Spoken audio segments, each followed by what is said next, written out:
United Darjeeling FC इजरायलको शानदार player आजको म्याचमा म्यान अफ द म्याच हासिल गर्न सफल 2 गोल गर्नुभएको छ हाम्रो पराग भाइले र यसमा भाइ धेरै नै खुसी हुनुहुन्छ आज है 2 गोल हालेर म्यान अफ द म्याच पनि पाएर र भाइ आफ्नो टिममा धेरै कन्ट्रिब्युट गर्नुभएको छ आजको म्याचमा र तपाईको खेलाडी मित्रहरूलाई के भन्न चाहनुहुन्छ?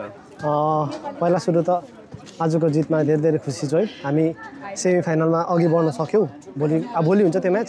म मेरो टिमसँग धेरै खुसी छु। राम्रो खेले, सबैजना सपोर्ट गर्यो र मैले राम्रो गेम खेल्नु पाएँ है। हजुर, सबैलाई धन्यवाद र सपोर्टर्सहरूलाई पनि धेरै धन्यवाद। त्यति नै हो। र भोलिको म्याच कोसँग छ भाइहरूको? भोलिको म्याच फिलहाल डिसाइड भएको छैन।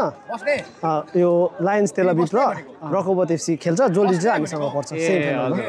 भोलिको लागि पनि तयारी राम्रो होला भाइहरूको? एकदम कोसिस जारी छ। र आजको लागि कङ्ग्रेचुलेसन्स अनि भोलिको लागि best of lock. Thank you.